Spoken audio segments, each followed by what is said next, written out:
2015 Jeep Grand Cherokee with a 3.6. Gonna do a water pump and a thermostat housing. Alright?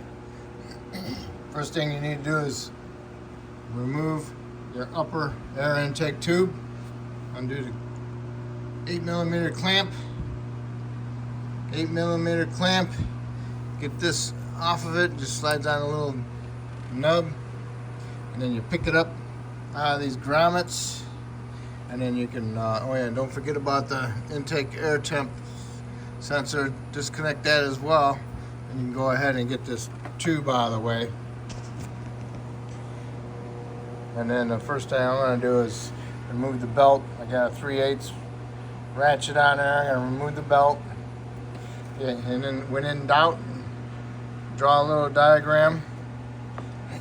After you get the belt off, you got a 10 and a 10. You can drop this out of the way a little bit.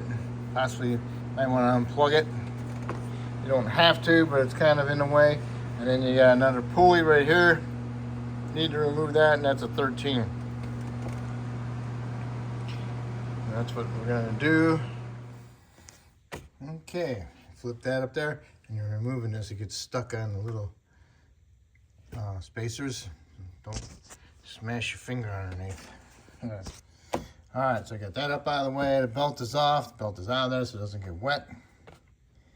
Before I actually start undoing the bolts for the water pump, I want to undo my two hoses off the bottom, lower radiator and this heater bypass.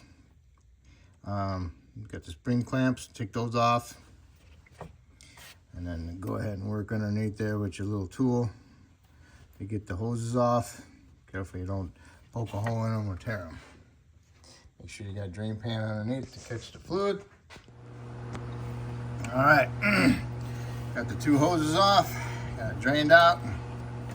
Now I can go ahead and remove my 16, my 13, and work my way around with a bunch of 10s. And make sure you count them on before you go trying to pry it off of there if it doesn't come off, okay? All right, I had to pry it off. I had to use my little screwdriver that's bent like that.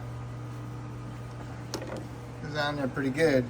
Just make sure you get that one that's way down there at the bottom underneath the low radiator hose, and this one's hidden inside here. You can barely see it, and then there's one right here right next to that one. So there's total 9 of the 10s. Okay, so now that you got it off, you need to clean this surface up. Try not to wear it out too much cleaning it. Don't want to make any grooves in it or anything. Just clean it up, get it nice and clean the best you can. All right, now that you got it all cleaned up, spray it down with some cleaner, wipe it down. And then make sure if you got any bolts, the long ones, they're all rusted, kind of clean them up. And on the long ones, what I would suggest is put a little bit of silicone around in here, just so the coolant doesn't walk up it and go underneath it. See how close that is? The coolant, this is the one that was all rusted. So I think that one was, yeah, I think it was this one right here. One of these on that, no, it's over here, yeah. I think it was that one, because it sits in there like that. So, I think it was that one or that one. Yeah, it's that one. Okay. Alright, well, I'm going to look at it and I'm going to decide if I'm going to put a little bit of silicone sealer on it. It's a single plate. It should be fine with some sealer on it. Ones with the multi-plates, I don't recommend it. Okay? I'm going to put a little bit of sealer on there on both sides of that gasket. Okay, I got a nice thin coat on both sides of my gasket. Now if you ever look at these things, they corrode on the metal part. And what happens when it corrodes, it expands. When it expands, it creates a leak. and that's why they seep around the sides of them. And hopefully that the sealer will help seal the aluminum to the aluminum and allow it not to corrode and expand. Okay, so I'm all ready to go together. So I'm gonna get it in there. I'm gonna put my 13 and my 16 bolt in there, and then I'll work a way around with my other 10mm head bolts. I'll put a little bit of sealer on the bench, dab a little bit on my threads, and put a little bit around my head. All right, so I got the water pump on, got all the bolts snugged up. Now what you need to do is go around and torque them. The 10mm head ones are 108 inch-pounds. All right, that's the 10mm head bolts. The 13 millimeter bolt, that's a 18 foot-pounds. The 16mm head one is 41 foot-pounds. Okay, 41 foot-pounds, 18 foot-pounds. The little ones are 108 inch-pounds. Also, this one here, make sure you get that in there as well for the pulley. And that one is 18 foot-pounds as well. 18, 41, 108 inch-pounds for the little ones.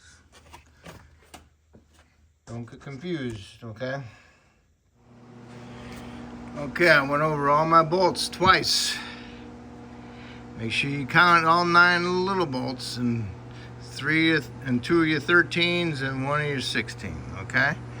And go ahead and put your hoses back on. Make sure the clamps aren't touching the other hose and wear a hole in it. I like the factory spring clamps because they have a constant tension on the hose. Not like the worm clamps. They just, sometimes it seems like they always leak on me, you know? Try to do something good and they leak. All right, so now I got my belt routed. It's ready to go. All I gotta do is work my tensioner and put it on my alternator. Well, let's back up here. I'm gonna replace my thermostat too, because it's got a little bit of seepage around it a little bit. You can see some pink in there. So I'm gonna do my hose clamp, and I'm gonna do my 10 and my 10. All right. I think there might be 3 of them on there. Okay. 3 bolts. 1, 2, 3. 1, 2, 3. And my clamp. And when you get back on, you can loosen this up to allow help bleed the system. Boy, that was bad. That was bad. Should have looked at the new one. It's got 2. 1, 2. The black bolts. Don't remove the other ones. All right. So I'll put a little bit of silicone sealer on my seal as well. And then I'll go ahead and install it. And I'll snug it up. All right, I centered my thermostat in there and I snugged them up. And I torqued them to 108 inch-pounds, okay? 108. Double checked it a couple times. Put my hose on there with my clamp. Took out my plug. No matter how much I'm gonna try to not get antifreeze on my belt, I'm still gonna get antifreeze on my belt. So anyway, I got my belt routed, and all I needed to do is work my tensioner and put it on the alternator. And I can put this thing back up on there underneath there and put my 10mm back in. Okay, get your ratchet on the pry bar, lift it up, push it that way. Take the belt off the pulley idler, wrap it around there, and then put it back on top of the idler. And double check that it's on all the way around. Okay, so it looks good. Now I can get that baby back on there. I got my air cleaner tube on with the sensor plugged in. I plug out of my housing, pour some coolant in there till you see it come out. And then put the plug back in, snug it up, let it run a little bit, and rev it up. When it gets a little bit warmer, rev it up, get that coolant circulating through the heater core.